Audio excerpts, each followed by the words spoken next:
Salut à toi! On déballe ensemble mon nouveau micro. Après avoir passé pas mal de temps à comparer les différents modèles, j'ai finalement choisi celui-ci. Il semblait répondre exactement à mes besoins. Voyons maintenant ce qu'elle contient. Le guide d'utilisation. Je ne sais pas toi, mais personnellement, je n'utilise jamais les notices. J'ai pas une très bonne vue, du coup pour m'informer, je opte pour les livres audio. Au premier coup d'œil, tout est bien protégé, soigné, présenté. Franchement, ça donne tout de suite une impression de qualité.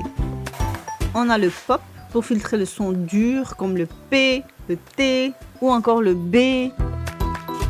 On a le pince du bureau pour fixer le support du bras. On a le câble avec USB A et C pour brancher le micro avec l'ordinateur. Et voici enfin le fameux micro. Personnellement, je le trouve vraiment réussi.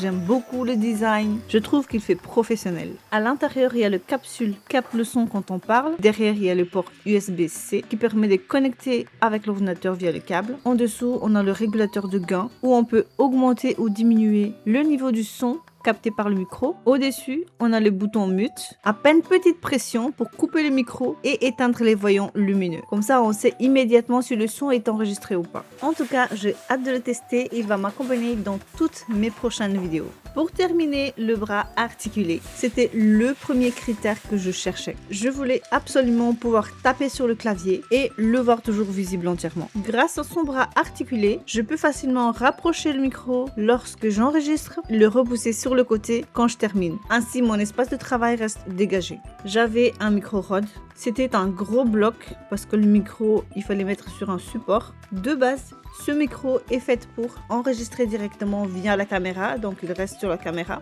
Quand j'enregistrais, c'était un peu chiant. Je devais brancher deux câbles USB pour l'alimentation parce que le batterie déconne un petit peu parfois, et la prise jack pour le son. Comme c'est un gros micro sur un appareil, il cachait une partie du clavier. À chaque enregistrement, je devais soit bouger le micro ou tourner la tête pour voir ce que je tapais sur le clavier. À un moment donné, je me dis, il est temps de passer à un autre micro plus pratique. Et voilà pourquoi j'ai décidé d'investir dans ce nouveau micro. Je trouve qu'il offre un excellent compromis entre la qualité, les fonctionnalités et le prix. En plus, c'est très facile à monter. Franchement, je suis contente de cet investissement. Eh bien, comme tu peux le constater, j'enregistre toute la voix off de cette vidéo avec ce micro et franchement, je suis ravie. Je te remercie d'avoir regardé cette première unboxing et je te dis à bientôt dans une prochaine vidéo ici sur Studio Flow.